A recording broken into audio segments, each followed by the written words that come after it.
Hey there, I'm back to talk with you about session 9 in my 12-part KMI Rolfing series.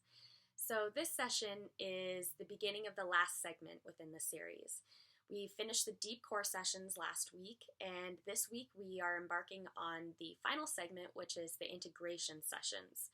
These sessions are in general supposed to help basically integrate all of the work we've done over the last 2 months. It seeks to make sure that all of the fascia that has been released is being utilized by the body and the muscles needing it. So basically, these sessions are going to be really variable and specific to me, these next four.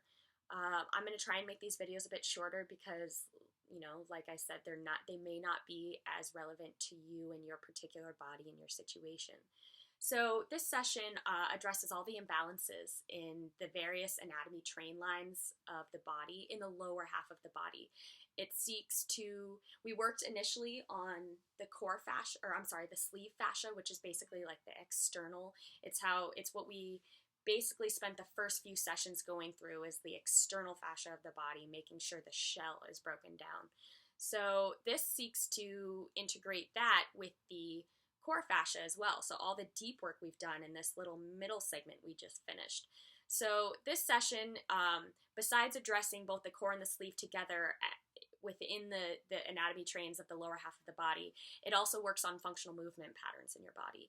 So this means that your Rolfer is going to have you get up off the table, walk around. He's going to watch your feet and your pelvis and see if one leg rises higher than the other when you walk, or which way you start, or if you hold your hips in an imbalance, whatever. This series is all about you and your specific body.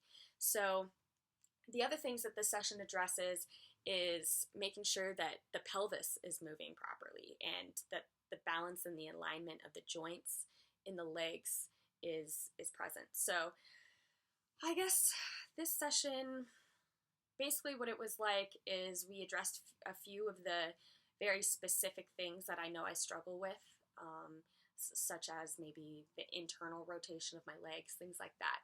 We did a little bit more work with specialized things like that. We also did a lot of work standing and talking.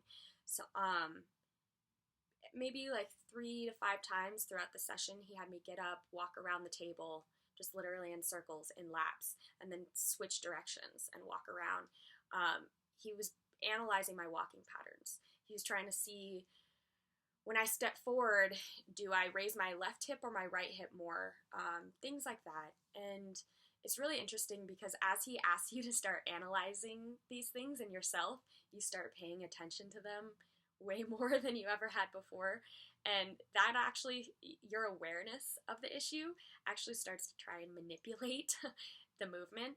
So it actually made it really hard for me to answer his questions when he'd say, well, does your left hip rise higher than your right hip when you're taking consistent steps? And I'd be like, oh, I don't know. I think it is now.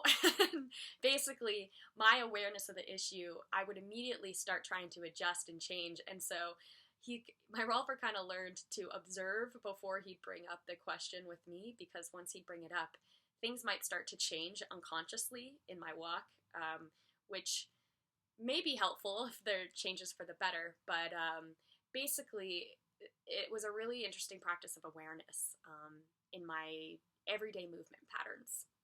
So this session was great because we did a lot of talking about integration into my daily life and practice.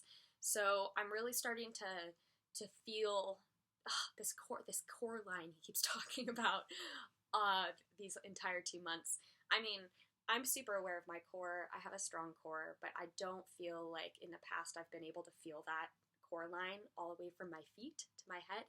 And I think that in the work that we've done in the past weeks, I'm understanding the core line in my legs a lot more.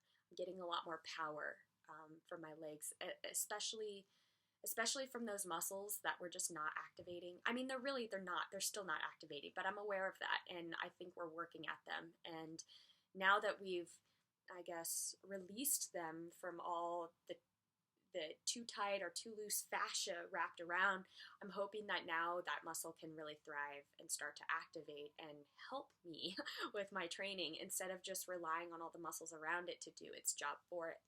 So that's creating imbalances in my body all day long. So we really want to address this issue from the root, and that's why I'm excited for this session, and I'm excited for the next 3, where we really start to incorporate all the work that we've done within my body with my mind, and so that I can leave this 12-part series and actually improve my movements, improve my trainings, improve my long-term health and the structure and movement of my body. So if you would like to keep checking in on these integration sessions, we got 3 left.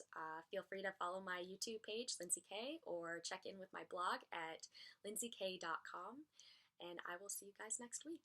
Thanks.